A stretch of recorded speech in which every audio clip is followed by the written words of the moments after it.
நான் இதுக்கு முன்னாடியெல்லாம் கத்தி கூச்சல் போட்டு பிரசங்கம் பண்ணுவேன், உங்களுக்கு தெரியும். அதில் ஒன்றும் அவசியம் இல்லை அந்தந்த நாட்களில். ஆனால் எந்த அளவுக்கு கர்த்தருடைய வார்த்தை உள்ளத்தில் விழுந்து நாம் கனி கொடுக்குறோம் என்பது தான் முக்கியம். எல்லாம் இருக்கீங்களா இல்லையா? கண்ணை மூடிட்டு யாரும், நான் கண்ணை மூடிட்டு தான் பேசுவேன். அப்போ நீங்கள் மட்டும் என்ன கண்ணை மூடிட்டு பேசுகிறீங்க, நாங்கள் மட்டும் என் கண்ணை மூடிட்டு பேசக்கூடாது. சில நேரத்தில் நீங்கள் கொட்டாய விடுறீங்க, அதை நான் பார்த்துட்டேன்னா ஒரு மாதிரி ஆகுது. சில நேரத்தில் அங்கங்கே அவங்கங்க நின்று திரும்பி பார்க்குறீங்க, அது எனக்கு ஒரு மாதிரி இருக்குது. சில நேரத்தில் அவருடைய வார்த்தை சொல்லும் போது உங்கள் கவனம் எங்கேயோ போகுது, எனக்கு தெரியுது. அதனால நான் கண்ண முடிகிறேன். ஆனால் அதுக்காக எப்போவுமே குருடனா பேச மாட்டேன். எப்படியாயினும் உங்கள் ஆத்துமா ஈடற வேண்டும். என்னுடைய உணர்வுகள் கண்டிப்பாக உங்களுக்கு தெரியும் நினைக்கிறேன். அதனால ஒவ்வொரு முறையும் மூச்சு விட்டா நான் சொல்ற வார்த்தை, உங்க ஆத்துமாவை நீங்க தான் காத்துக்கணும். எத்தனை பேருக்கு விளங்குது? கொஞ்சம் வாயதான் சொல்லுங்களேன். பிரசங்கம் பண்ணும்போது எழுதிக்கிட்டு போய் அப்புறம் தோத்திரம் போட்டு அதை கண்டுக்கிறதே இல்லை. அதை படிக்கிறோமா, தியானிக்கிறோமா? அதனாலதான் உத்தமம் பைபிள் எடுத்துட்டு வர்றதில்லை. பெண்ணு பேப்பர் அவசியமே கிடையாது. போங்க, நல்லா இருங்க, நல்லா வாழுங்க. ஆனா நான் எத்தனை வசன ஊழியர்கள் மூலமா கர்த்தர் சொல்றாரோ அத்தனை முறை ஆண்டவர் எல்லாரும் என்ன செய்வார்? சொல்லுங்க, எல்லாரும் சொல்லுங்க. இல்ல வாயில என்ன வச்சிருக்கீங்க? நான் தான் ஒரு சின்ன மிட்டாய் போட்டிருக்கேன், இந்த விக்ஸ். உங்க வாயில என்ன இருக்கு? சொல்லுங்க. ஒண்ணு இல்லைன்னு சொல்லுங்க. அப்புறம் சொல்றதே கீழ்ப்படியில நீங்க அமைதியா இருக்கீங்கன்னா கீழ்ப்படியாத விஷயம் ஆடு. ஓகே, இன்னைக்கு நாம சொல்ற வார்த்தை நிறைய ஆண்டவர் உணர்த்துறார். எப்படியா இருந்தாலும் பழைய ஏற்பாடு, புதிய ஏற்பாடு, இதுல உள்ள வசனங்கள் தான்.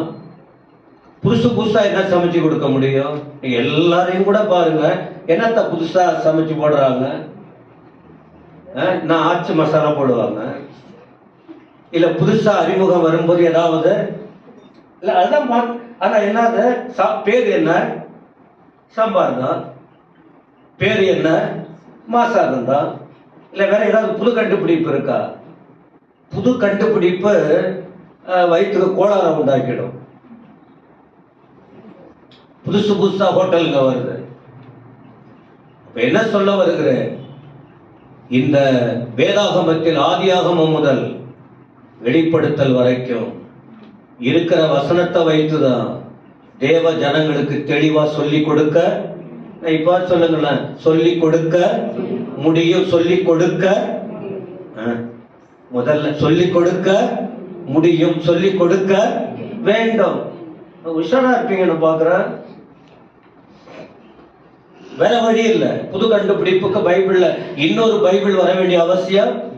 அப்ப இதுதான் கர்த்தர் நமக்கு வச்சிருக்க. அப்ப இதுலதான் நம்ம வாழ்க்கைக்கு, இந்த வேதம் நம்ம வாழ்க்கைக்கு வழிகாட்டக்கூடியது. எல்லா விஷயங்களும் இந்த வேதத்தில் இருக்கு. அப்ப இன்னைக்கு நான் ஒரு 40 நிமிடம் கண்டிப்பா பேச வாய்ப்பு இருக்கு. ஒரு மெசேஜ்னா ஒரு 40 நிமிஷம், 3/4 மணி நேரம் எடுத்துக்கலாம். மற்ற வளர்ந்து வருகிறவங்க கொஞ்சம் நல்லா பேசணும், ஜனங்களுக்கு கற்றுக் கொடுக்கணும்னு ஆசை இருக்கு. ஒன்றும் நல்ல பாவம் கிடையாது. ஒரு நல்ல அதிகமா வசனத்தை சொல்றதுனால ஒன்றும் சட்டம் இல்லை, ஒன்றும் பாவமும். சத்தமா சொல்லுங்க. எத்தனையோ இடத்துல உட்கார்ந்து நான் என்ன சொல்றது, வீணாக நேரத்தை செலவழிக்கிற, மணிக்கணக்கா செலவழிக்கும் போது ஆலயத்துல ஆண்டுடைய வார்த்தையை கேட்பதினால் நமக்கு நஷ்டமே. என்னுடையது நான் சொல்லிட்டா, அதை எப்போ முடிப்பேன்னு எனக்கு தெரியாது. எனக்கு தெரியும், வர்ற ஜனங்க வெறுமையா போகக்கூடாது. இங்க வருகிறவங்க கர்த்தருடைய வார்த்தையால் நிரப்பப்பட வேண்டும். நீங்க நம்ம ஆராதனை முறை பாருங்க. பாடல், தொழுகை, கொஞ்சம் ஜெபம், வார நிகழ்ச்சிக்காக சில விஷயம்.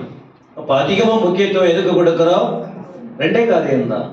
ஒண்ணு துதி, தொழுகை. யாருக்கு? அது ஆண்டவருக்கு. 2வது வசனம். வசனம் யாருக்கு? துதித்து பாடி ஆராதிக்கும் போது அவருக்கு மகிமையை கொண்டு போறோம். வசனத்தை கேட்கும் போது அவர் நம்மோட பேசுகிறார். நீங்க கெட்டவங்களா இல்லாம நல்லவங்களா இருக்க. இல்ல ரெண்டு விதத்துல சொல்லலாம்.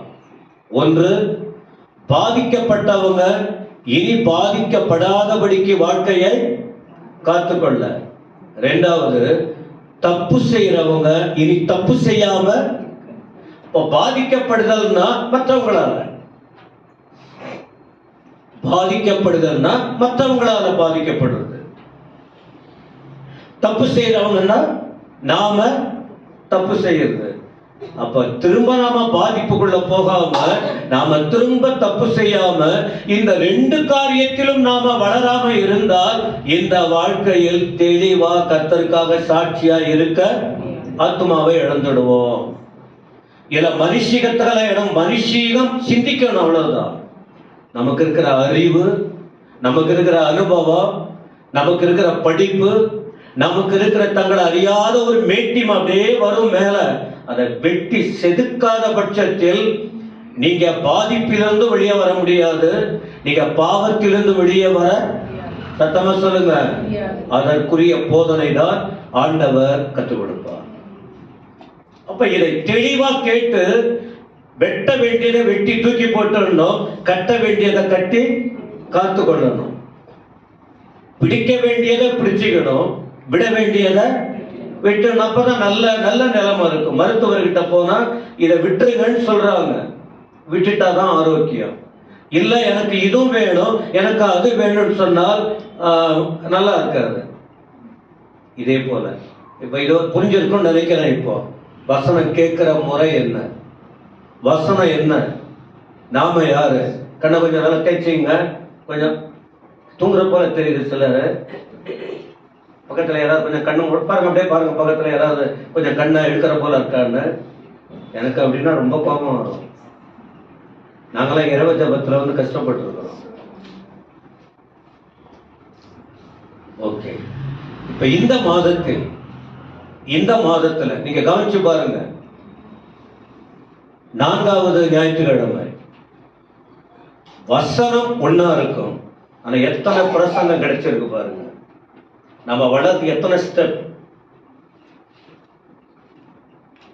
எத்தனை படி மேல வருவதற்கு பைபிள்ல உள்ள வார்த்தைகளை வைத்து ஆண்டவர் எவ்வளவு நமக்கு சொல்லி கொடுத்திருக்கிறார் பாருங்க. அப்போ சங்கீதம் 34:18 அதை வச்சுதான் நாம் இந்த நாட்களில், இந்த மாதத்துல, இதுக்கு முன்னாடி எல்லாம் வேற வேற பிரசங்கம் பண்ணோம், ஆயிரக்கணக்கான பிரசங்கம்.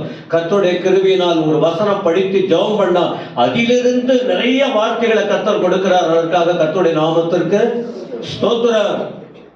ஆனா இப்ப அந்த 4 வாரங்களோ 5 வாரங்களோ அந்த தலைப்பின் அடிப்படையில் தேவ செய்திய வேற வேற இடத்துல அந்த வசனத்துக்கு ஏற்றபடி இருக்கிற சூழ்நிலைய படித்து தியானித்து தொகுத்து தேவ ஜனங்களுக்கு கொடுக்கும் போது இன்னும் வாய், எனக்கெல்லாம் பேசும்போது வாய் ஊறுது. வாய் ஊறுதா, எச்சு ஊறுதா? எதுக்கு வாய் ஊறுது? மற்ற கறி சாப்பிட்டா வாய் ஊறும், அப்படியே நமக்கு ஒண்ணு கிடைக்காதா? அந்த ஊறுது இல்ல, ஆத்ம சந்தோஷம், தேவ வார்த்தை, ஆண்டவர் மேல ஆசை.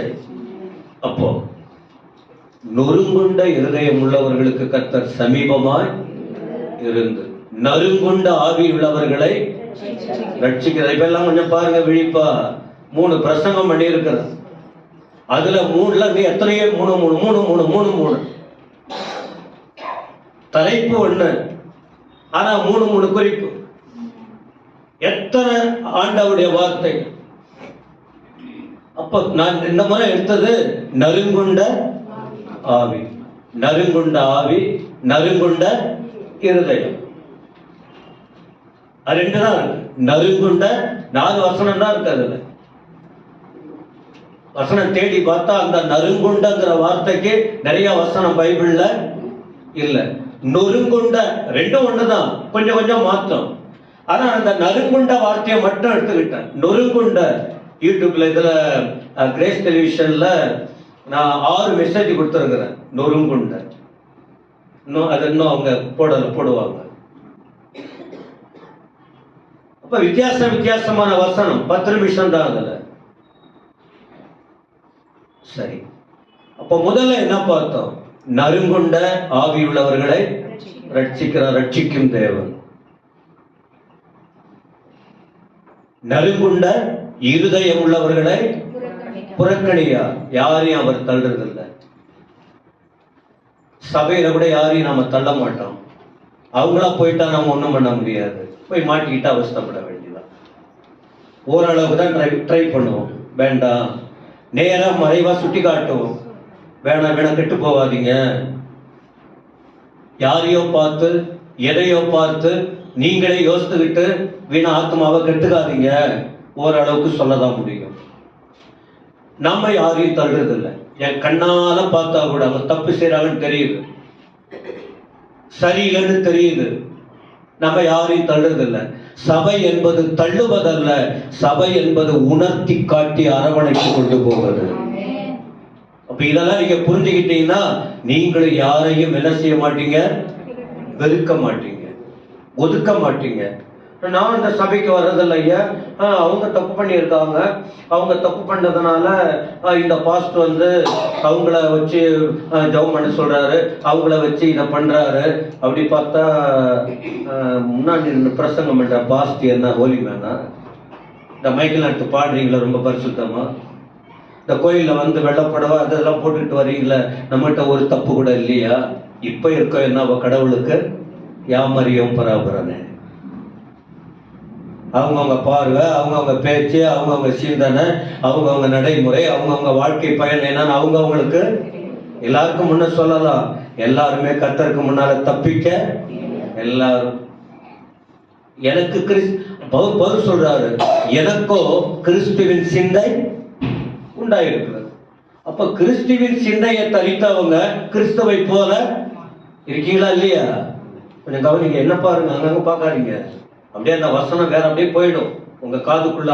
அந்த ஒரு நொடி அவர் இல்லைன்னா ஒன்றும் முடியாதுன்னு பார்த்தோமே.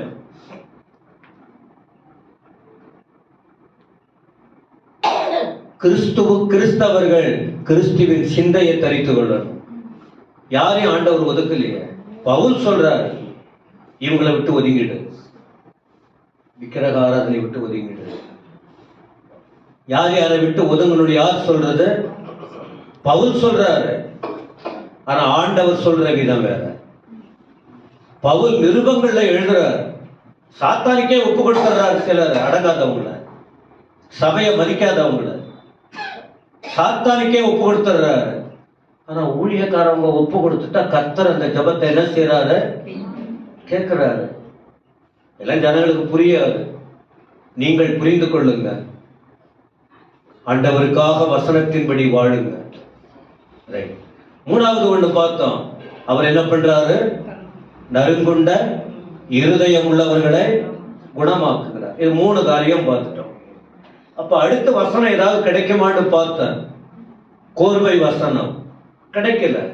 அப்ப அதற்கேற்றபடி எனக்கு செய்தி கொடுங்களேன், அதற்கு ஏற்றார் போல எனக்கு உங்களுடைய வார்த்தையை கொடுங்க ஆண்டவரே. கேட்கும் போது உடனே எனக்கு சொல்லுவார். எனக்கு ஆண்டவருக்குள்ள தொடர்ந்து வித்தியாசம். அதனால இன்னைக்கு உங்களுக்கு 2 செய்தி இருக்கு. எனக்கு இருக்கிற நேரம் வரைக்கும் அது 2ம் விரிவா பேச முடியாது. 2வது ஆராதனையில இதுக்கு முன்னாடி சொல்லிட்டு இருக்கிறது போல 2வது ஆராதனையில் அதை விரிவா நாம பேசுவோம். இப்ப 2வது ஆராதனையில விரிவா பேசக்கூடியத இப்போ ஃபர்ஸ்ட்ல சொல்லிடுறேன் வார்த்தையில. இப்ப சொல்ல வேண்டிய வார்த்தைய கொஞ்சம் ஒரு 15 நிமிஷம் எடுத்துக்கிறேன்.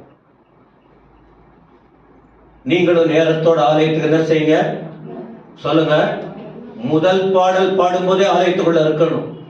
முதல் பாடல் பாடும்போதே வீட்டுல டைம் பார்த்துட்டு வீட்டுல வரக்கூடாது. அதுவே ஒழுங்கிடும், அதுவே தப்பு. இந்த நேரம்னா அந்த நேரத்துல சர்ச்சில் இருக்கணும். சின்ன சின்ன சின்ன காரியத்துல கூட ரொம்ப ஜாக்கிரதையா இருக்கணும். அப்ப நீங்க மட்டும் ஏன் பாஸ்டர் மேடைக்கு? என்னுடைய இது வேற. ஏற்கனவே அந்த பாடுறவங்க வாசிக்கிறவங்க முன்ன வந்தா கரெக்டா 6:30 என்ன செய்யணும்? தொடங்கிடணும். எனக்கு சில நேரத்துல செய்தி லேட்டா கிடைக்கும். நான் ஒரு எடுத்த உடனே ஒரு புக்கை எடுத்து ஒரு 10 குறிப்பு எடுத்துக்கிட்டு வர்றவன் இல்லை. எனக்கு செய்தி என் மைண்ட்ல முழுமையா அமையாது. குறிப்பெடுத்துக்குவேன். அப்புறம் திரும்ப நான் செட் பண்ணிட்டு வரணும் சில நேரத்தில். அதனால உங்களை போல என்ன ஊழியக்காரங்களை போட்டி போடக்கூடாது. அதுக்காக தான் உடன் ஊழியர்களை உருவாக்கி வச்சிருக்கிறோம். இல்ல நீங்க புரிஞ்சுக்கணும், அதுக்காக சொல்றேன். ஏன்னா எடுத்த உடனே மனுஷனுடைய ஆண்களுக்கும் பெண்களுக்கும் அவங்க மட்டும் என்ன, இவங்க மட்டும் என்ன, அவங்க சாப்பிடுறாங்க நீ சாப்பிடாத, உன் வயிற்று ஒத்துக்காது. அவங்க மெத்த நிலை வேற, உங்க நிலை வேற. நீங்க நீங்களா இருக்கணும், அவங்க அவங்களா. சொல்லுங்க ஆமென். அப்ப இன்னைக்கு என்ன சொல்ல போறீங்க? உலகம் வெறுக்கும், ஆனா தேவன் கனப்படுத்துவார். நறுங்குண்ட ஆவியுள்ளவர்களை, நறுங்குண்ட இருதயம் உள்ளவர்களை சொந்தம் வெறுக்கும், மற்றவர்களும் வெறுப்பாங்க. ஆனா ஆண்டவர் மட்டும்தான் அவர்களை கனப்படுத்துவார். ஆண்டவர் மட்டும்தான் அவர்களை பயன்படுத்துவார். இந்த வார்த்தை எத்தனை பேருக்கு விளங்குது? நறுங்குண்டவங்க சொன்னா அவங்க அவ்வளவுதான் கேவலமா பார்க்கப்படுறவங்க. அவங்கள இவங்க ரொம்ப உயர்வு போல தெரியும். அவங்கள பார்த்தாலே இவங்களுக்கு ஒரு மாதிரி அங்கங்க அரிக்கும், புல் அரிக்கும். ஆனா தேவனுக்கு அப்படி இல்லை. இல்ல உங்களுக்கு சில நேரத்துல உங்க சொந்தங்களை பார்க்கும்போது அப்படியே உச்சிக்கு வருமே, என்ன வந்துச்சாது, வந்து உட்கார்ந்துருக்காது, போச்சு போ. எத்தனை பேருக்கு அது இல்லைன்னு சொல்லுவீங்க? இந்த அனுபவம்லாம் இல்லை பாஸ்டர் எங்களுக்கு. அதெல்லாம் எனக்கு 100க்கு 100 ஏசப்பா அன்பு தான் இருக்கு. அவங்க முகத்தை பார்த்த உடனே எனக்கு ரொம்ப சந்தோஷமா இருக்கு. சொல்லுங்க பார்க்கலாம். உங்க கூட பிறந்தவங்கள, உங்க சொந்தங்களை, ரத்தங்களை, ஏன் சபையில உள்ளவங்க கூட சிலரை மனசாட்சியை தொட்டு சொல்லுங்க. கையை வச்சு தொட வேணும். மனசாட்சியை தொட்டு சொல்லுங்க. சனியா வந்து போச்சு பாரு. நான் கேட்கல, என்கிட்ட யாரும் சொல்ல வேணாம். தேவனுக்கு முன்னால உங்க மனம் என்ன சொல்லுகிறது? எல்லாரும் அடிபட்டு போயிடும். இங்க இருக்கிற அத்தனை பேரும், நான் முதற்கொண்டு. ஒரு வேளை ஒரு பாயிண்ட் எனக்கு சரி சொல்லலாம், எல்லாரும் அடிபட்டு போயிடுவோம். அப்ப எதுக்கு அந்த நிலை வரக்கூடாது? நல்ல நிலைக்கு நாம மாறணுங்கிறதுனாலதான் ஆண்டவர் வார்த்தையின் மூலம் நம்மளை ஒட்டச்சி உருவாக்குகிறாரு. சின்ன சின்னதை விட வெட்டி போட்டுணுன்றாரு. ஏன்னா நம்ம மனுஷிகத்துல வாழுறோம். நம் தேவன் நம்மோடு இடைப்பட்டு கொண்டு இருக்கிறார். தெரியும் நம்ம மனுஷங்க தான், எல்லாம் அவருக்கு தெரியும். ஆனா மனுஷன்ட்டு எப்பவுமே ஒரே மாதிரி நாம இருக்க, சத்தமா சொல்லுங்க, இருக்க அப்படி இருக்க கூடாது என்பதற்கு தான் வசனத்தை வைத்து நம்மை தெளிவாக்கி, அது இல்ல வாழ்க்கை, இதுதான் வாழ்க்கை. சபைக்கு வருகிறவங்க இப்படிதான் பேசுவதல்ல, அது வேறு விதமான பேச்சு. ஆலயத்துக்கு வருகிறவர்கள் நடைமுறை பாவனை இது அல்ல, இது முற்றிலும் மாற்றமாக இருக்க வேண்டும் என்று தெளிவை கொடுத்து கற்றுக் கொடுத்து சரியான பாதையில் செல்வதற்கு தான் ஆண்டவர் வசனத்தின் மூலம் நம்மோட பேசுகிறார். சத்தமா கையை உயர்த்தி ஆமென் சொல்ல முடியுமா? ஏன் இதெல்லாம் சொல்றேன்னா, கை நல்லா கொஞ்சம் இழுத்துக்கிட்டு போறதெல்லாம் சரியாயிடும். என்ன இழுத்துக்கிட்டு போகுது? ஏதோ சோர்வு. கையை வைத்தனா கொஞ்சம் நல்லா ரத்தம் ஓட்டலாம் ஓடும். அப்ப என்ன சொல்ற? உலகம் வெறுக்கும், தேவன் பயன்படுத்துவார். உலகம் வெறுக்கும், தேவன் கனப்படுத்துவார். அப்படி பைபிள்ல 4 பேர் எடுத்திருக்கிறார். 4 பேர். ஆனா 4 எடுக்க முடியும், பேச முடியாது. 2வது ஆராதனையில விரிவா பேசுவார். அத முதல் ஆராதனையில 7 குறிப்பு சொல்ற. 2 ராஜாக்கள் 7ஆம் அதிகாரம், 2 Kings chapter 7.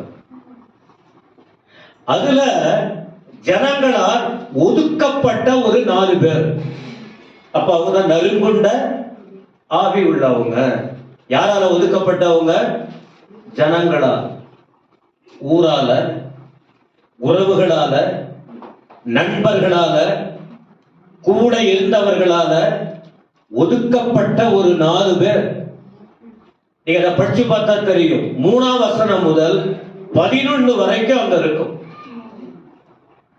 2 ராஜாக்கள் 7ஆம் அதிகாரத்தின் 3 முதல் 11 வரைக்கும் இந்த 4 பேருடைய வாழ்வில் தன்மையை குறித்து பார்க்க முடியும். ஐயா நீங்க நல்லா பேசுறீங்க ஐயா, அப்படியே எனக்கு அப்படியே இழுத்துக்கிட்டு போகுதுன்னு சொல்றாங்க. ஒருத்தவங்க சத்தமா ஆமேன்னு சொல்லுங்க பார்க்கலாம். அப்படிப்பட்டவங்க இல்ல அப்படிதான் சொல்றாங்க, ரொம்ப ஜாலியா இருக்கு தூங்குறதுக்கு.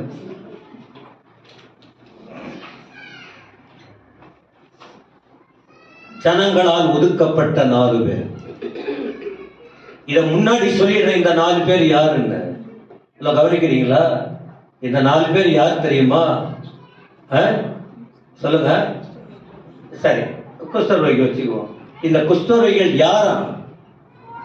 யாரு? பணத்து மேல ஆசை வச்சு போனா பாரு 6ஆம் அதிகாரத்துல, 2 ராஜாக்கள் 6ஆம் அதிகாரத்துல நாகமான் கிட்ட போயிட்டு ரொம்ப ஜாக்கிரதையா இருக்கணும். தேவ பிள்ளைகள் கண்டது மேலேயும் கண்ணை வச்சு போனா அவங்க கிட்ட இருக்கிற மன்னித்துக் கொள்ளுங்க, அவங்க கிட்ட இருக்கிற சாபம் நம்ம மேல வந்துருங்க. அத சில நேரத்துல சொல்லுவாங்க, எல்லார்கிட்டையும் போய் தலையை கொடுக்காதீங்க. எங்க அண்ணன் பையன் ஒரு முறை சொன்னது ஞாபகம் இருக்கு. அவர் திருமணத்தின் போது தினகரனை அப்ப இறந்துட்டாரு. அன்னைக்குதான் அவருடைய திருமணம் சிதம்பரத்துல, நான் தான் நடத்துறேன். அப்ப அவர் சொல்றாரு, இப்ப அந்த நிலைமை மாறிடுச்சு, இப்ப உள்ள வளர்ச்சி. அன்னைக்கு அவர் சொன்னாரு, எல்லாரும் ஒரு ஊழியக்கார மேலேயோ எல்லார் மேலேயும் கைய வச்சு ஜெபம் பண்ண கூடாது. ஏன்னா அவங்ககிட்ட ஜெபம் இல்ல, அவங்க அழைப்புல இல்ல, அவங்க அபிஷேகத்துல இல்ல, அவங்ககிட்ட உண்மை இல்ல, அவங்க பொய் சொல்றாங்க, அவங்க திருடுறாங்க. சிலர் வாழ்க்கை, எல்லாருமே விசுவாசிகள் ஊழியர்கள் எல்லாம் அவங்க வாழ்க்கையில தப்பு இருக்கும். அப்ப அவங்க கைய நம்ம மேல வச்சா அந்த சாபம் நம்ம மேல, அவங்க யாரு எப்படிப்பட்டவங்க நமக்கு அந்த எல்லாருக்கிட்டையும் தலையை நீட்டுற விஷயம் ஒண்ணும் நடக்கிறது இல்லை. முடிஞ்சா உங்க ஊழியர்கிட்ட அது கூட வேணான்ற, நான் நல்லவன்னு தெரிஞ்சா என்கிட்ட பிளஸ் வாங்கிங்க, பிளஸிங் இல்ல அது கூட வேணாம். சிலர் பாஸ்டரை விட்டுருவாங்க, சர்ச்சை விட்டுருவாங்க, எல்லா இடத்துலயுமே கியூல நிற்பாங்க. யோசனை ஏதாவது இருக்குதா உங்களுக்கு? அதனாலதான் உனக்கு அந்த அவங்கிட்ட இருக்கிற கோபம், உனக்கு அவங்கிட்ட இருக்கிற குழப்பம் உங்ககிட்ட வருது. க்ளூ கொடுக்குற, புரிஞ்சுங்க. நீங்களாகவே இருக்கணும். அப்ப அப்படி சொல்லிட்டு நீங்க எனக்கு ஜெபம் பண்ணா போதும் சித்தப்பா, தாலிக்கு நீங்க ஜெபம் பண்ணி கொடுத்தா போதும். இன்னைக்கு நல்லா தான் இருக்காங்க, பிள்ளை இருக்கு, வீடு கட்டியிருக்காங்க, ஆத்துமாக்கள் வந்துகிட்டு இருக்காங்க. இப்ப தேவன் அவர்களை பயன்படுத்தி கொண்டிருக்கிறார். ஜாக்கிரதையா இருக்கணும். அதுதான் சில நேரத்துல கண்ட இடத்துக்கு ஓடுறீங்களே, எனக்கு அதனால கோபம் வருது. நீ வெளியில கண்ட இடத்துக்கும் போய் அங்கெங்கேயும் போயிட்டு சாபத்தை தான் சில நேரத்துல வாரிக்கிட்டு வந்துருவீங்க. சொன்னா கேட்க மாட்டீங்க. அதுக்குன்னு கிறுக்கு பண்ண, குழப்பம் பண்ண ஒரு 2 பேர் என்ன செய்வாங்க? சரி, அப்ப இந்த நாள் ஏன் இந்த வார்த்தையை நான் சொல்றேன்னு சொன்னால், இந்த கேயாசி 6ஆம் அதிகாரத்தில் சொல்லியிருக்கு. கேயாசி எலிசாவுக்கு உத்தமமான ஊழியக்காரன். அம்மா கவனிக்கிறீங்களா? பைபிளை புரட்டிக்கிட்டு இருக்காதீங்க, பாருங்க அம்மா எல்லாரும். உங்களுக்கு ஒரு வேளை பைபிள் வசனம் எடுத்து குயிக்கா எடுக்க முடியலன்னா பைபிளை வச்சிருங்க, கேளுங்க போதும். அப்புறம் அதுலயே கவனத்தை செலுத்திட்டு சொல்ற வார்த்தையை விட்டுறாதீங்க. சொல்லும் போதே குறிப்பு எடுக்கறதுனா எடுங்க, இல்லையா கவனிங்க. உங்க காதுங்க இருக்கட்டும். ஒரு வார்த்தையை நம்முடைய வாழ்க்கையை தெளிவாக்குவதற்கு தான் தேவன் நம்மோட பேசுகிறார். கேயாசி எலிசாவுக்கு கூட இருந்து உதவி செய்யக்கூடிய ஒரு உத்தமமானவன் தான், உண்மையானவன் தான். ஆனா அவன் தன் எஜமானிக்கு துரோகம் பண்ணிட்டான். ஒரு ஊழியக்காரன்னா தன் சீனியர் பாஸ்ட் கூடவே இருந்து அவங்க சொல்வதை கேட்டு அவங்க நிழல்ல வளர்ந்து அப்படி ஒருவேளை இன்னும் நல்லா பயன்படுத்தினா வந்து பிளஸிங் வாங்கிக்கிட்டு அவங்க அனுமதியோடு ஒரு காரியத்தையும் செய்யணும். அப்படி அப்படி இல்லாதவர்கள் நிலையை நீங்க பார்த்தீங்கன்னா படு மோசமா இருப்பதை உங்க கண்ணால பார்க்க முடியும். கேயாசி, நாகமான் ஒரு குஷ்டரோகி, எலிசா மூலமா ஒரு அற்புதத்தை பெற்றுக் கொண்டார். எலிசா மூலமா நாகமான் சில வெகுமதிகளை எலிசா கிட்ட கொடுத்தார். ஐயா, இதை வாங்கி கொள்ளுங்க. இல்ல வேண்டாம், எனக்கு வேண்டாம்னு சொல்லிட்டாரு. இத கூட அவன் பார்த்துக்கிட்டே இருந்தான். பிழைக்க தெரியாத எலிசா. எவ்வளவு தேவை இருக்கு. எலிசாவுக்கு தெரியாம பொய் சொல்லி போயிட்டு அந்த நாகமான் கிட்ட எங்க எஜமான் வாங்கிட்டு வர சொன்னார். இவன் சுயத்துக்காக யார் பேரை யூஸ் பண்றான் சொல்லுங்க? எலிசா பேரை யூஸ் பண்றான். சரி, அவனுக்கு இன்னும் சந்தோஷம் ஆயிடுச்சு. யாருக்கு? நாகமானுக்கு. கேட்டதெல்லாம் கொடுத்தா. சரி, வந்தாச்சு. எலிசாவுக்கு தெரியுமா தெரியாதா? எனக்கு தெரியாது. ஒருவேளை எலிசா ஒரு தீர்க்கதரிசி, தேவ மனுஷன், தெரியுமா தெரியாதா? 4 காரியம் ஏமாத்தலாம், 2 காரியத்தையாவது கர்த்தர் ஊழியக்காரனுக்கு சொல்லுவாரு. ஊழியக்காரனை கண்ணுல மிளகாத்தூளை போட்டு இஷ்டத்துக்கு வாழ இப்போ சில நேரத்தில் உங்களுக்கு தெரியுமா, நம்ம சர்ச்சில் உள்ள பிள்ளைங்க அங்கங்கெல்லாம் கூரெல்லாம் போறாங்க, வாசிக்கிறாங்கன்னு எனக்கு தெரியல. நாள் வருது தெரியுது. நான் என்ன சொல்றேன், இதை சொல்லும் போதே சொல்றேன். பாடலா இருக்கட்டும், இசையா இருக்கட்டும், ஊழியமா இருக்கட்டும், எதுவா இருக்கட்டும், என் பாஸ்ட் கிட்ட வந்து ஒரு வார்த்தை சொல்லிட்டு ஒரு ஜெபம் பண்ணிட்டு நான் போறேன்னா வேண்டாம், நான் சொல்ல போறேன். சத்தமா சொல்லுங்க. அப்ப நமக்கு தெரியாத போவது சபைக்கு செய்யற துரோகம் தானே, ஊழியனுக்கு செய்யற துரோகம் தானே. நல்லது வருமா கெட்டது வருமா? வரும்போதுதான் உங்களுக்கு தெரியும். வரும்போதுதான் தெரியும். அப்ப என்ன, அப்ப 2 இடத்துல என்ன விஷயம் அது? ஏன் சொன்னா என்ன குறைஞ்சிட போகுது? நம்ம இது வேண்டாம் நான் சொல்றோம். ஜனங்கள் இருக்கிற தாளந்துகளை பயன்படுத்துறது தானே விரும்புறோம்.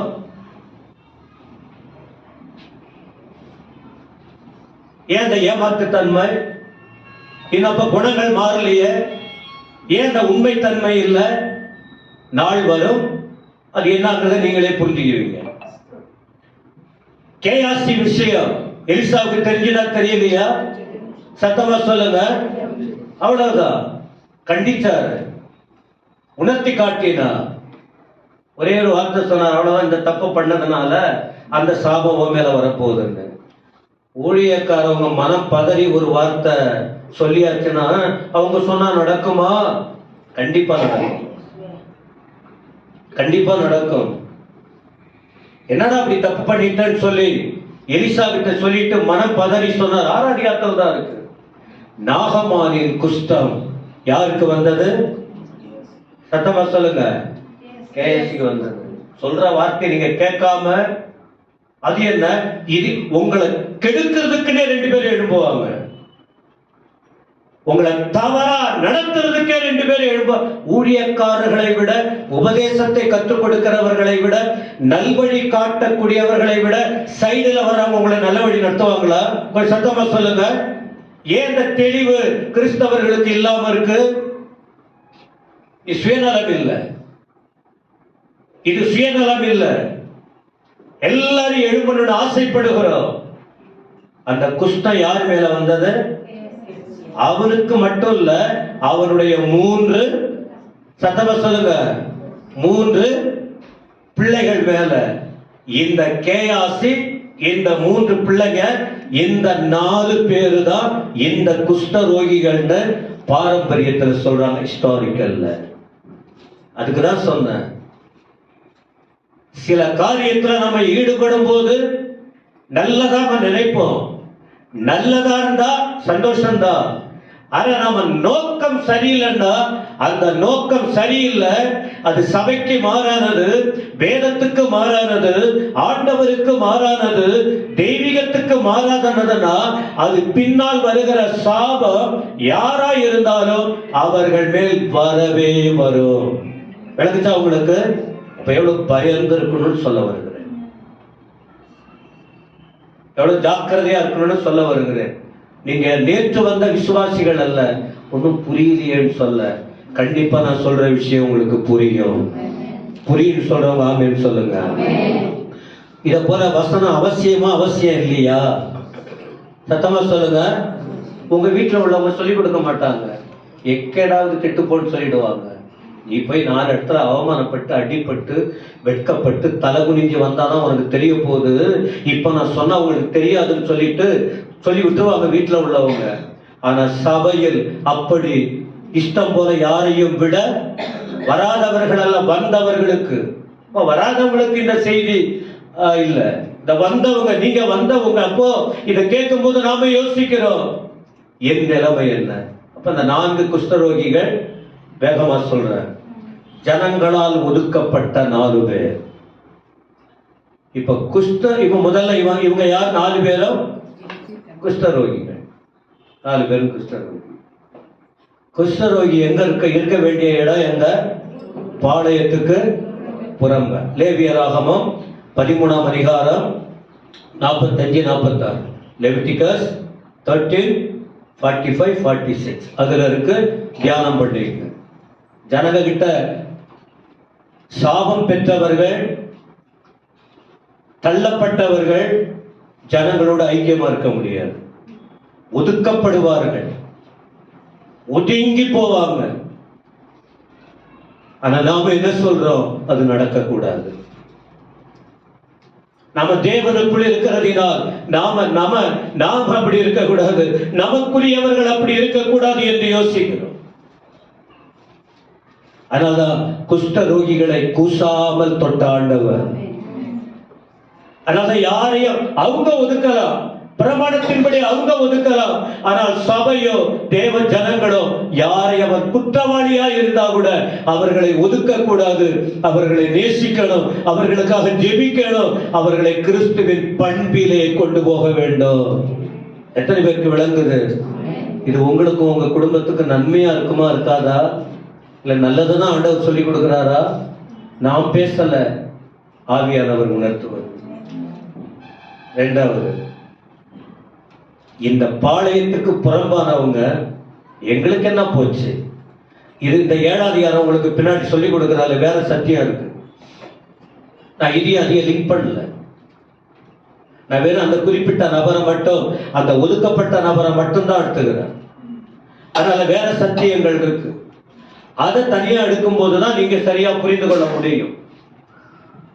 அப்ப அந்த இடத்துல ஒதுக்கப்பட்டவங்க தானே என்ன செய்வாங்க?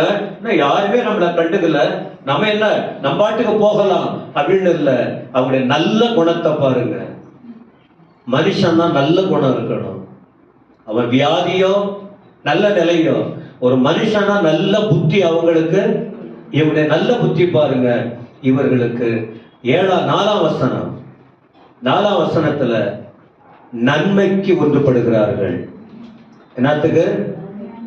நல்லதுக்கு ஒன்றுபடணும். பொதுவா இன்னைக்கு நிறைய பேர் நீங்க பார்த்தீங்கன்னா தீமைக்கு ஒன்றுபடுவாங்க, நீங்க நிறைய பார்க்கலாம். ஆனா கடைசியில அவமானப்பட்டு நிற்பாங்க. எத்தனை பேருக்குமா விளங்குது? தீமைதாங்க, நல்லது நல்லதுதான்.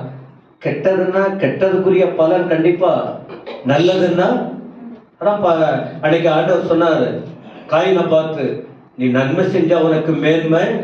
நீங்க நல்லா தெரியும், நல்லது செஞ்சீங்கன்னா மேன்மை வந்துகிட்டே இருக்கும், நல்லது பேசுனீங்கன்னா கனம் வந்துகிட்டே இருக்கும், நல்லது நீங்க பண்ணிக்கிட்டே இருந்தீங்கன்னா உங்க கூடவே மேன்மை மரியாதை உயர்வு வந்துகிட்டே இருக்கும். கெட்டது தீமை தேவையில்லாத கூட வளர்ந்ததுன்னா களை வச்சீங்களேன், களை ஒரு நாள் வரும்போது வெட்டி எரிச்சு போட்டுருவாங்க. நல்லது ஒரு சபையில வளர்கிறவர்களுக்கு நல்லது. இந்த குஷ்டரோகிகளுக்கு என்ன குணம் இருந்தது? நல்ல நன்மைக்கு ஒருமனப்பட்டாங்க. வசனம் பாரு, 4ஆம் வசனத்துல என்ன பேசுறாங்க? நமக்கு என்ன போச்சு இல்ல, 4 பேரும் அப்படியே வச்சுக்குவோம். தகப்பனும் பிள்ளைகளும் ஏன் இது இப்படி வராங்கன்னு சொன்னா, ஏற்கனவே பனிஷ்மெண்ட் அவங்களுக்கு. ஹலோ, எப்ப ஒரு பிரச்சனை இதனால் நமக்கு இந்த பிரச்சனை வந்ததுன்னு தெரியுதோ அடுத்து அவங்க என்ன ஆயிடணும், உஷாராயிடணும். எப்ப இதனாலதான் எனக்கு இந்த பிரச்சனை, இதனாலதான் இந்த வியாதி, இதனாலதான் இந்த அவமானம், இதனாலதான் இந்த கஷ்டம் வந்ததுன்னு எப்ப தெரியுதோ அடுத்த லெவல் என்ன செய்யணும், கெட்ட காரியத்தை வெட்டி போட்டுட்டு பேச்சிலும் பழக்கத்திலும் சிந்தையிலும் செயல்களிலும் என்ன இருக்கணும்னு சொன்னா நல்லது மட்டும்தான் இருக்க வேண்டும். சத்தமா ஆமென் சொல்லுங்க. விளங்குச்சா விளங்கலையா? ஆமா. இதுக்கு மேல எப்படி சொல்லி கொடுக்குறது எனக்கு தெரியல. இதை மறந்து போனீங்கன்னா உங்க இஷ்டம். இது உங்க ஆத்மாவின் நன்மைக்காக கடவுள் சொல்லி கொடுக்கிறவர். கெட்டதுக்கு ஒன்றுபட சொல்லுங்க. ஆனா நல்லதுக்கு ஒன்றுபட நிறைய பேர் வரமாட்டாங்க.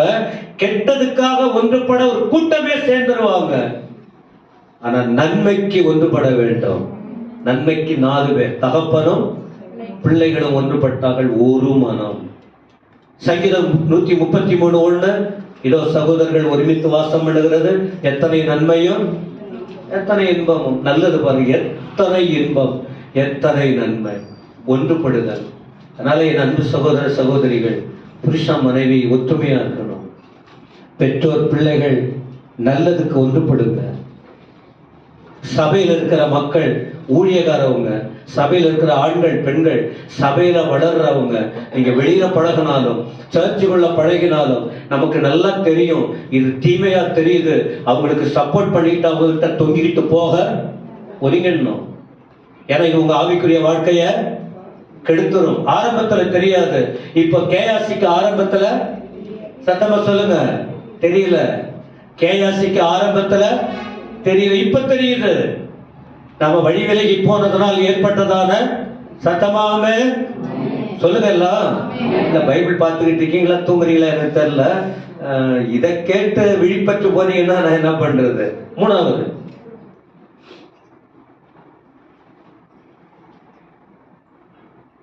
தப்பு செய்யறவங்களுக்கு ஒரு தைரியம் வேணும். என்ன அது, என்ன வந்தாலும் சமாளிக்கலாம்னு. ஆனால் தவறு செய்யறவங்க தைரியம் இருந்தாலும் அவங்க இருதயத்துல என்ன இருக்கும், படபடப்பு இருக்கும். டக்கு டக்கு டக்கு நான் ஐயோ தப்பாச்சே, இது தப்பாச்சே, இது யார் பார்த்துருவாங்களா, யாராவது சொல்லிடுவாங்க. தைரியம் தான், தைரியம் உள்ளத்துல. ஆனா என்ன செய்யும்? ஆனா அதே நேரத்தில் ஏற்கனவே சொன்னது போல நன்மைக்கு ஒன்றுபட்டவங்க அவங்க அடுத்த லெவல் தைரியமா இருந்தா அவங்களுக்கு படபடப்பு இருக்காது. ஏன் தெரியுமா? அவர்கள் நன்மையை நோக்கி போய்கிட்டு இருக்காங்க. ஏற்கனவே அவங்க லெசன் கத்துக்கிட்டாங்க, ஏற்கனவே அவங்க பாடம் கத்துக்கிட்டாங்க. தைரியம் என்ன தைரியம்? 7 அதிகாரம் 5ஆம் வசனம், 2 ராஜாக்கள் 7:5 இதே முடிச்சிருவோம் போல் இருக்க. 7:5 என்ன சொல்றாங்க பாருங்க. சீரியருடைய ராணுவத்துக்கு போக இருட்டோட எழுந்திருந்து சீரியருடைய பாளையத்தின் முன்னணியில் வந்தார்கள். அங்கே ஒருவரும், இப்போ எதிரிகள் கூட்டத்துக்கு போறாங்க. அதான் நான் சொன்ன வேற சம்பவம் இருக்கு. அதை நம்ம அதை விளக்கி சொல்லும் போதுதான் உங்களுக்கு புரியும். சீரியர் யாரு, இவங்க யாரு, ஏன் இவங்க உள்ள போறாங்க, 1ஆம் வசனத்துல என்ன சொல்லி இருக்கு, அதெல்லாம் பார்க்க முடியும். அப்ப இவங்க ஒதுக்கப்பட்டவங்க தான். ஒதுக்கப்பட்டவங்க யாரு போகணுமோ அவங்க போகல. ஆனா போக கூடாதவங்க எங்க போறாங்க? எதிரிகள் கூட்டம் கூடி இருக்கிற இடத்துக்கு. எதுக்காக? அங்க இருக்கிற சூழ்நிலை, பசியால அழிய போறாங்க, எல்லாம் சாப்பாடு இல்லாத அழிய போறாங்க. ஆனா இந்த 4 பேருக்கு ஒரு தைரியம் வருது. என்னதான் நடக்குது போய் பார்க்கலாமே. இங்க இருந்தாலும் சாகதான் போறோம், அங்க இருந்தாலும் சாகதான் போறோம். ஏதோ 1 இல்ல 2 நடக்கட்டும். ஆனா நம்முடைய நோக்கம் என்ன? யாருக்கும் தீமை இல்ல, யாருக்கும் தீமையா நம்ம பிளான் பண்ணி போகலையே. நம்ம 4 பேர் யாரையும் கவுக்கணும், யாரையும் அழ வைக்கணும், யாரையும் அவமானப்படுத்தணும் நோக்கம் அது இல்லையே. சரி, நம்ம இங்க இருந்தாலும் சாகுதா, உள்ள போனாலும் ரைட்டு. இங்க இருந்தாலும் இவன் சேர்த்து வச்சுக்க போறதில்ல, நம்ம ஒதுக்கி தள்ளா வந்தான் இவன். இங்க இருந்தா கூட அவன் புறக்கணிக்கிற வந்தான். அங்க போனாலும் அவன் பார்த்துட்டு ஒருவேளை கொண்டு போட்டாலும் எதுவா இருந்தாலும் இருக்கட்டும். ஆனா ஏதோ பாருங்க, அந்த நல்லதுக்கு ஒரு மனம், அப்புறம் நல்லதுக்கு தைரியம், கெட்டதுக்கு மனசை பலப்படுத்திட்டு கெட்டதுக்கு துணிகரமா போக. சத்தமா சொல்லுங்க. புரியுதா புரியலையா? ஆவியானவர் பேசுவாரா பேச மாட்டாரா? எது நல்லது எது கெட்டது, எதுக்கு தைரியத்தை வளர்த்துக்கணும், எதுக்கு தைரியம் கூடாது ஆண்டவர் சொல்லுவாரா சொல்ல மாட்டாரா? சொல்லுங்கம்மா. இல்ல இது நம்ம வாழ்க்கைக்கு நல்லா இருக்குமா நல்லா இல்லையா? இதை போல செய்தி கேட்டு வளர்ந்தாலே போதுங்க. அழகா கர்த்தரோட இருக்க முடியும். தைரியம். ஆண்டவர் நமக்கு என்ன சொல்லியிருக்காரு?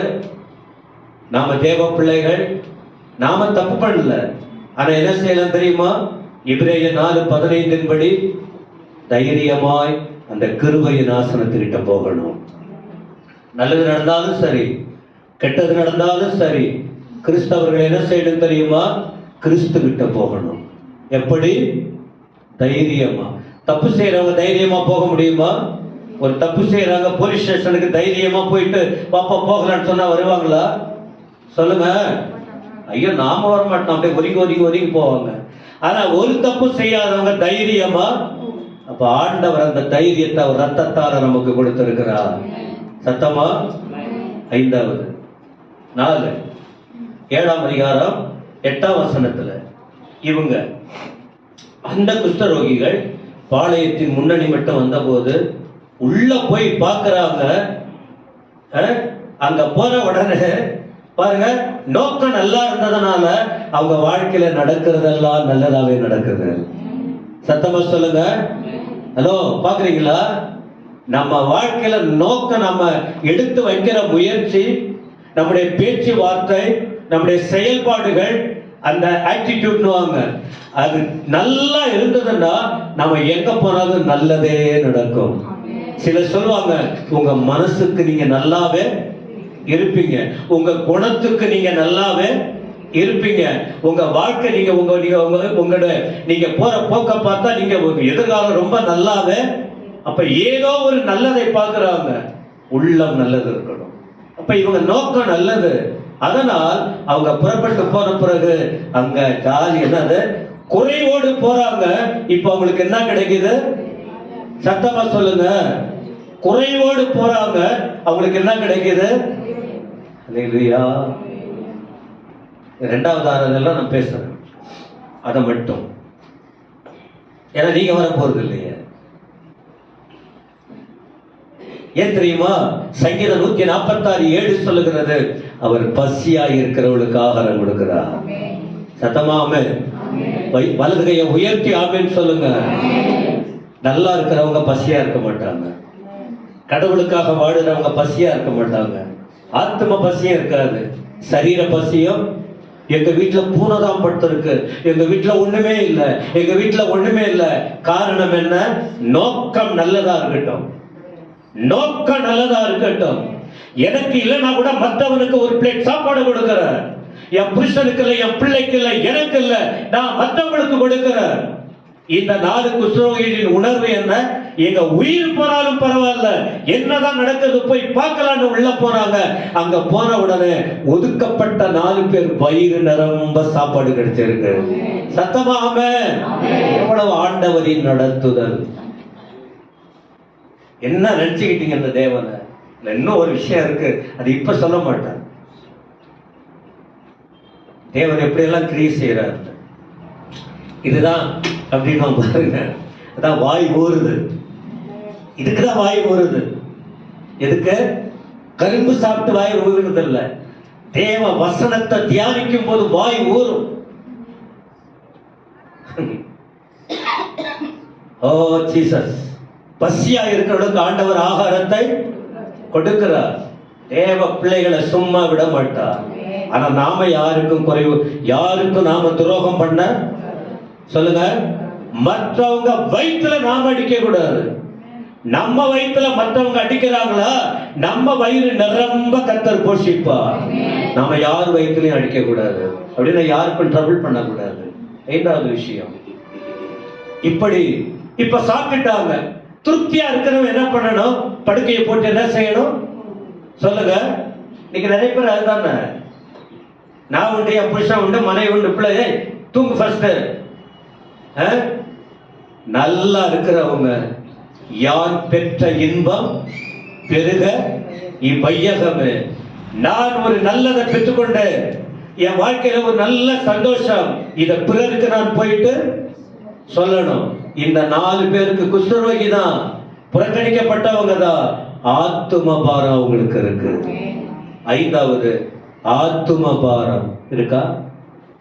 ரட்சிக்கப்பட்டவங்க, ஆவியால் நிரப்பப்படுறவங்க, தேவ மகிமையை உணர்றவங்க, தேவன் நம்மோட பேசுகிறாரு, ஒரு சொந்த ரட்சிக்கப்பட்ட பாரம் இருக்கா அவங்களுக்கு? யோசிங்க. ஆத்தும பாரம் பவுலுக்கு இருந்தது, கொலைகார பவுலுக்கு இருந்தது. அன்னைக்கு சவுல் கொலைக்காரர், இன்னைக்கு பவுல் பாடுகளை அனுபவிக்கிறவர். அவருக்கு தெரிஞ்சது என் இனம் ரட்சிக்கப்பட வேண்டும் என்று. ரோமர் 10:1 எல்லாம் வீட்டில் போய் நீங்க படிக்கணும், நேரம் ஒதுக்கி படிச்சு தியானிக்கணும். ஆத்தும பாரம். ஒரு சபையில உள்ளவங்களுக்கு ஒரு வாலிபன் ரட்சிக்கப்பட்ட அந்த வாலிபன் அழிஞ்சு போறான். ஆண்டவரே, நான் அப்படி இருந்தேன், என் வாழ்க்கை நாசமா போச்சு, ஆனா இன்னைக்கு என் ஃப்ரெண்ட்ஸுங்க எல்லாம் அப்படி இருக்காங்க. அவரை குறித்த ஒரு பாரம். நான் சாப்பிட்டா போதும், என் குடும்பம் வளர்ந்தா போதும், என் பிள்ளை நல்லா இருந்தா போதும், நாங்க மட்டும் நல்லா இருந்தா போதும், மற்ற எக்கேடு. சபைக்கு வந்து எத்தனை வருஷம் ஒரு ஆத்தும பாரம். ஏன் ராத்திரி பகல கதறோம்? ஏன் இரவு ஜபத்துல கெஞ்சிரும்? ஏன் உபவாச ஜபத்துல ஊழையிடுறோம்? நதி இல்லை. ஏன் ராத்திரி பகல போராடுகிறோம்? ஆண்டவர் மேலுள்ள அன்பு, ஆத்தும பாரம். 6வது 7 அதிகாரம் 10ஆம் வசனத்துல, இந்த வசனத்தை குறிச்சிட்டு போய் பாருங்க, நல்ல செய்தி. இதுக்காக தான் லேட்டு, எனக்கு ராத்திரியே கிடைச்சிச்சு.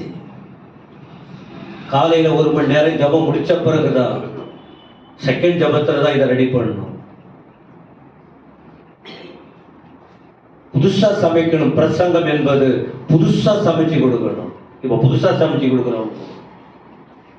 வேதம் பழசுதான், ஆனா கொடுக்கிற வார்த்தை புதிய சாப்பாடு. அல்லேலூயா. என்ன தெரியுமா? ஒதுக்கப்பட்டவங்க தான் சொல்லுதல் நிற்கிறாங்க. சிலர் நேத்து ஒண்ணு சொல்லுவாங்க, இன்னைக்கு ஒண்ணு சொல்லுங்க. நான் நேத்து ஒரு மாதிரி சொன்னீங்க, இன்னைக்கு மாத்தி மாத்தி பேசுறீங்க.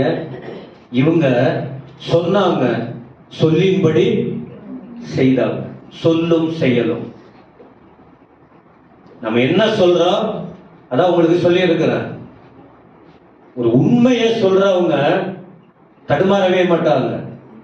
எத்தனை வருஷம் கழிச்சும் அதே வார்த்தையை சொல்லுவாங்க. தூக்கத்துல எழுப்பி கேட்டா கூட அதே வார்த்தைய. ஆனா பொய் சொல்றவங்க அப்பப்ப மாட்டிக்குவாங்க. பொய் சொல்றவங்க ஏன்னா ஆளுக்கு ஏற்றபடி பொய் சொன்னாங்கன்னா, ஏன்னா என்ன சொன்னவங்க அவங்களுக்கு ஞாபகம். பொய் சொல்றவங்க மாத்தி மாத்தி மாத்தி மாத்தி பேசுவாங்க ஆளுக்கு ஏற்றபடி. ஆனா உண்மையை பேசுறவங்க எப்பவுமே ஒரே ஸ்டாண்ட். அத போல இவங்க சொன்னாங்க, அந்த சொல்லுல நின்னாங்க. இந்த பைபிள் வச்சு பாக்குறீங்களா பார்க்கலையா? அப்ப இந்த தெளிவு உங்களுக்கு இல்லைன்னா ஏசப்பதான் உங்களுக்கு ஞானம் கொடுக்கணும். நேரம் மற்றும் மேலோட்டமா அந்த தலைப்பு செய்தி சொல்றாங்களா, அதை போல சொல்லிக்கிட்டு இருக்கேன். போச்சு டைம். நான் உனக்கு வீணா பேசவே இல்லையா? தேவ வார்த்தைக்கு வீண் கதையை பேச வேண்டிய அவசியமே சொல்லுங்க. வீண் கதைகளை பேசிக்கிட்டு டைம் அப்படியே இழுத்துக்கிட்டு போடுற அவசியமே இல்லை. கர்த்தருடைய வார்த்தையை அப்படியே ஸ்டெப் பை ஸ்டெப்பா சொன்னாலே போது டைம். கர்த்தருடைய நாமத்திற்கு. சரி, என்ன அப்படி சொன்னாங்க? 7:10 அப்படியே அவர்கள் வந்து பட்டணத்து வாசல் காவலாளனை நோக்கி, இவங்க 3 பேர் 4 பேரும் சேர்ந்து நம்ம போவோம்னு சொன்னாங்க. இப்ப அங்க போன பிறகு திரும்ப வந்து என்ன செய்யறாங்க? இப்ப போன பிறகு அங்கேயே இவங்க வாழ்ந்தல்ல, ஒரு குறையும் இல்லை, நல்லா ஆயிடுச்சு, எல்லாம் கிடைச்சிச்சு. திரும்பவும் அப்ப அவங்க அவர்களை குறித்த தம் ஜனங்களை குறித்த பாரம் மட்டும் இல்ல, அவங்க போயிட்டு சொல்றாங்க. எங்க இவன் அதிகாரி கிட்ட போகவே முடியாது. அந்த இடத்துல இருக்கிற முக்கியமான மனுஷங்கிட்ட போய் எட்டி கூட பார்க்க கவலையப்படல. நல்லதுக்காகவே துணிச்சலா போய் சொல்றா, நாங்க போனோம், நாங்க இத பார்த்தோம், இந்த நன்மையை கண்டோம், உங்களுக்கு சொல்லுகிறோம், நீங்க போனா போங்க, போனா போங்க. ஆனா இவங்க குஷ்டரோகிகள் சொன்னதை அவங்க அங்கீகரித்தாங்க. அவங்க என்ன சொன்னாங்க, அவனுக்கு என்ன தெரியும், அவன்லாம் ஒரு கணக்கா, ரொம்ப ரொம்ப ரொம்ப வளர்ந்த அறிவாளிகள்லாம் தச்சல, உங்களை சொல்லல. அதை போல யோசிக்கிறவங்க, அதை போல பேசுறவங்க மாத்திக்கணுங்கிறதுக்காக என் உலகம் இல்ல, சபைக்கு சொல்றான், ரொம்ப கேவலமா நினைப்பாங்க. இவன் பேச்ச, இவங்க 4 பேர் பேச்ச கேட்டு போன பிறகுதான் விஷயம் தெரியுது. அல்லேலூயா. எத்தனை பேருக்கு விளங்குது? அதிகாரத்தை நல்லா தியானம் பண்ணுங்க. யாக்கோபு 1:22, ஜேம்ஸ் 1:22. சபைக்கு வருகிற ஜனங்கள் தேவ வார்த்தையை படிச்சா போதாது, வேத வசனத்தை கேட்டா போதாது, அதின்படி சொல்லுங்க. இவங்க அப்படியே வாழ்ந்தாங்க. தாங்கள் மட்டும் பிழைக்கணும்னு நினைக்கல, அதின்படி வாழ்ந்தாங்க.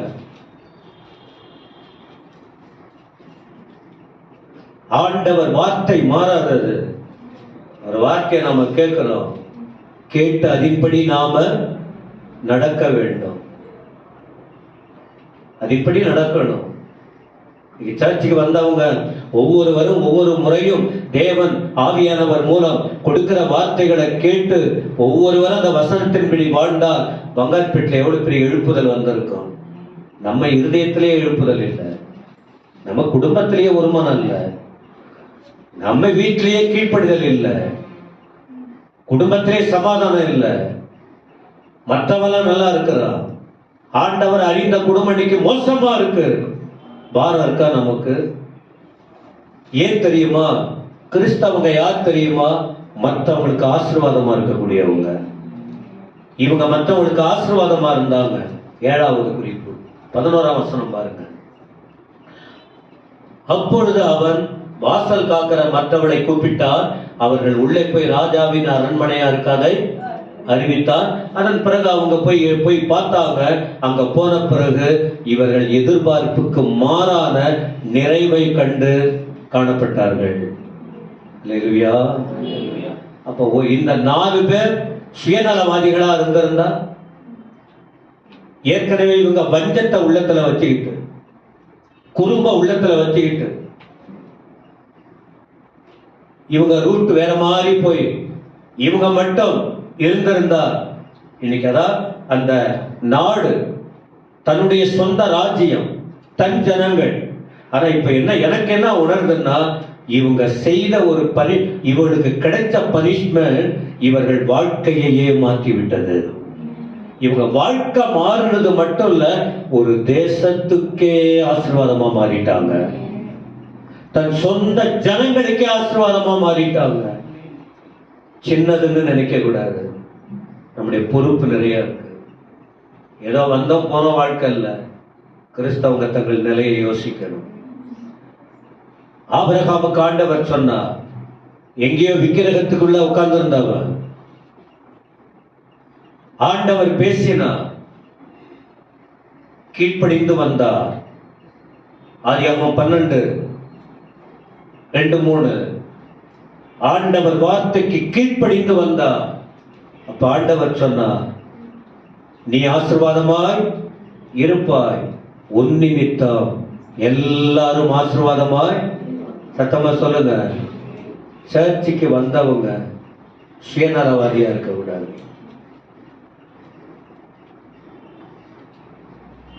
நல்லா வளரணும், நல்ல ஞானம் பெறணும், நல்ல தெளிவடையணும், நல்ல சாட்சியா இருக்கணும், நல்ல அன்பா இருக்கணும், குணங்கள் மாறணும்.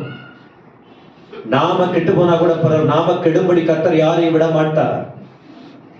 ரட்சிக்கப்பட்டு ஞானஸ்நானம் எடுத்து வேதம் படித்து ஆண்டவரை தேடி ஆலயத்துக்கு வருகிற பிள்ளைகளை தேவன் ஒரு நாள் யாரை வெறுமையாய் விட மாட்டார்.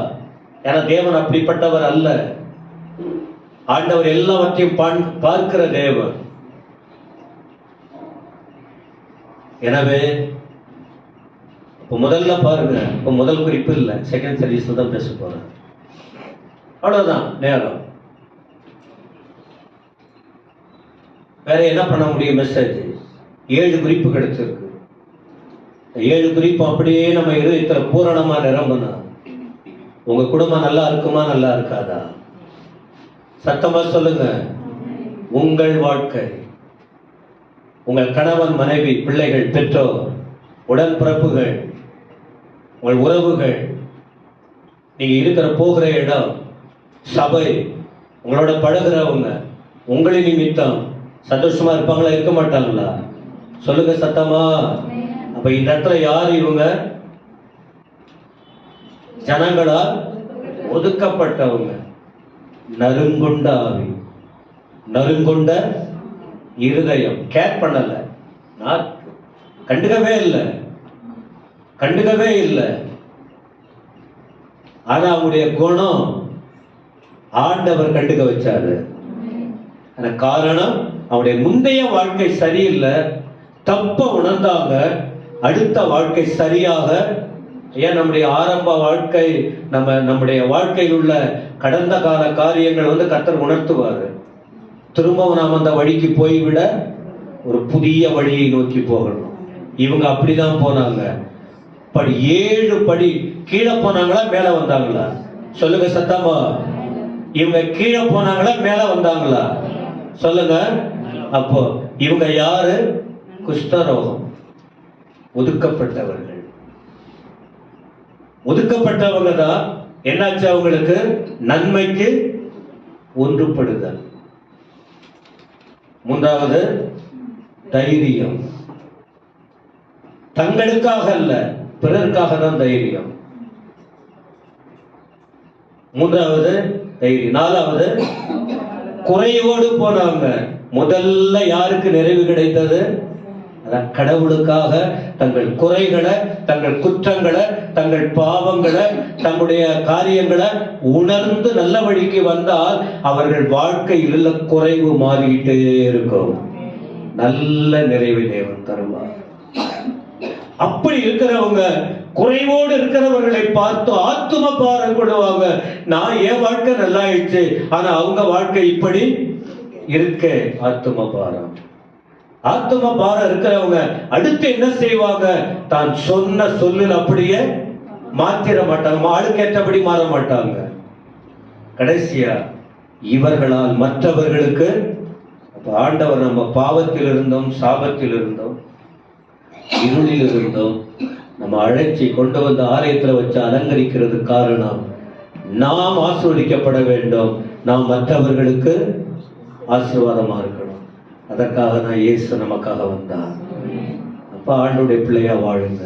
எல்லா செய்தியும் அடங்கிடுச்சு. ஆண்டவர் வர்ற வரைக்கும் இந்த 7 குறிப்பை மைண்ட்ல வச்சு நீங்க வாழ்ந்தீங்கன்னா நம்ம தடுமாற வாய்ப்பை எங்க போன உடனே மறந்துடுவோங்க. அவ்வளவுதான். நான் என்ன சொல்றது? எழுந்து நிற்போம். எல்லாரும் எழுந்து நின்று அல்லேலூயா. பைபிள ஒரு பக்கம் வச்சிருங்க, உடனே எழுந்துருங்க. நல்ல கர்த்தரை துதிங்க. அந்த அந்த குஷ்டரோகி அந்த காரியத்தை அப்படியே மைண்ட்ல வச்சிருங்க. கேயாசி குழந்தவன் அப்படின்னு சொல்றாங்க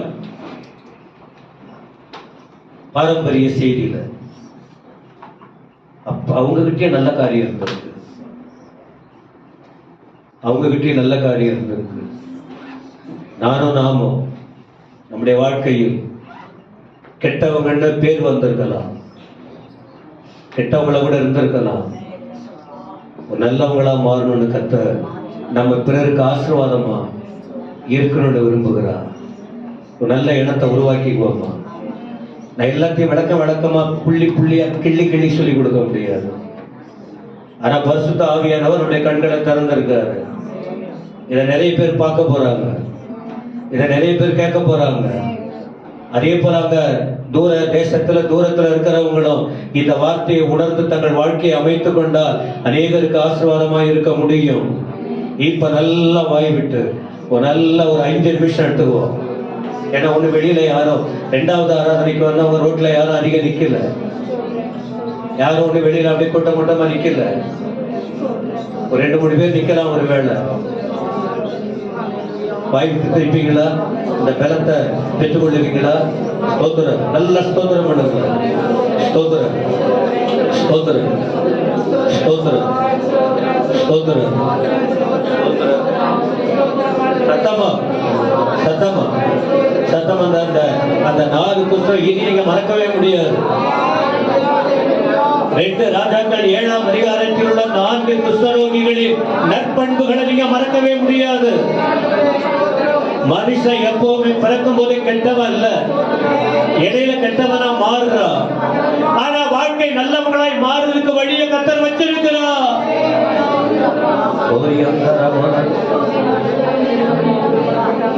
கூப்பிடுவே பதில் கொடுப்பா, குறைகள் எல்லாம் நிறைவாக்கு. கையை தட்டி கூப்பிடுவே பதில் கொடுப்பா, குறைகள் எல்லாம் நிறைவாக்குவா.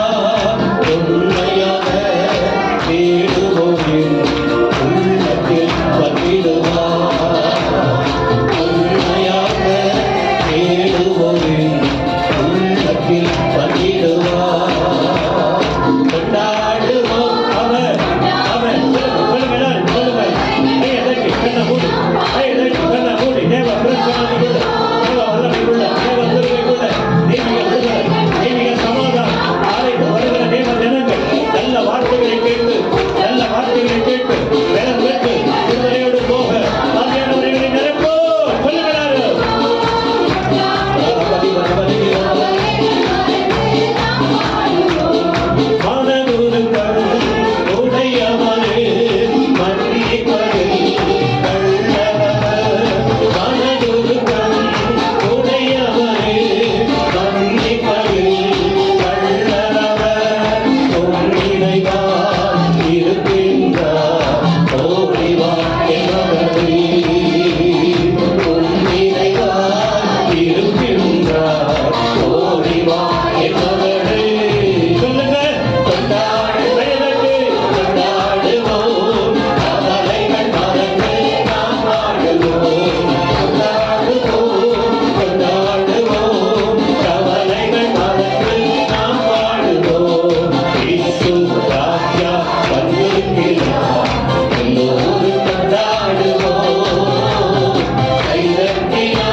இந்த 2.5 மணி நேரம் எங்களோடு இருந்ததற்காக ஸ்தோத்திரம். நீங்க செய்கிற நன்மை, நீங்க கொடுத்த ரட்சிப்பு, நீங்க காண்பிக்கிற காரியங்களை பார்க்கும்போது இதெல்லாம் ஒண்ணுமே இல்லை. எங்களை தெளிவா நடத்த திருச்சபையை வைத்திருக்கிறீர், வசனங்களை வைத்திருக்கிறீர், ஒழுங்குமுறைகளை வைத்திருக்கிறீர். ஜனங்கள் அந்த பேழைக்குள்ளே வந்து தங்கட்டும், வளர்ச்சி பெறட்டும், பக்குவம் அடையட்டும், பரிசுத்தம் அடையட்டும், விடுதலை பெறட்டும், நிம்மதியா வாழட்டும், அநேகருக்கு ஆசீர்வாதமா இருக்கட்டும், பரலோகத்துக்கு செல்ல ஆயத்தப்படுத்தும். அனைத்து மகிமை உங்களுக்கு மட்டும் சொந்தம். நாங்க அடிமைகள், எங்க வேலையை மட்டும் செய்யறோம், அவ்வளவுதான். எப்படியாவது ஜனங்கள் தெளிவடைந்து உலகத்துல தங்கள் இஷ்டத்துக்கு போகாம உமக்காக இருக்கணும். இந்த வாரத்துல எங்க இந்திய தேசத்துல அநேக கொண்டாடுகிற அந்த விஷயம் உங்களுக்கு தெரியும். எங்க ஜனங்களுடைய இருதயம் காக்கப்படட்டும், கண்கள் காக்கப்படட்டும், கால்கள் காக்கப்படட்டும், வாழ்க்கை காக்கப்படட்டும். உங்ககிட்ட கோபத்தை வாங்கிக்க கூடாது. பயபக்தி எல்லாருக்கும் இருக்கட்டும். நீங்க தான் பார்த்துக்கணும். துதிக மகிமை நீதி ஏற்றுக்கொள்ளும். இயேசுவின் நாமத்தில் வேண்டிக் கொள்கிறோம் பிதாவே. கர்த்தரா இருக்கிற இயேசு கிறிஸ்துவின் கிருபை, பிதாவாகிய தேவனுடைய அன்பு, தூயாவியனுடைய ஆசீர்வாதம் அந்த அனைவரோடும் எல்லா பரிசுத்தவான்களோடு கூட கர்த்தர் இயேசு வருகிற வரைக்கும் நிலைத்திருப்பதாக. என் ஆத்துமாவே கர்த்தரை முழுவதுமே என் ஆத்துமாவே கர்த்தரை செய்த சகல உபகாரங்களையும் மறவாதே. சத்தமாலே சொல்லுங்க, சத்தமா சொல்லுங்க. கர்த்தர் சரி.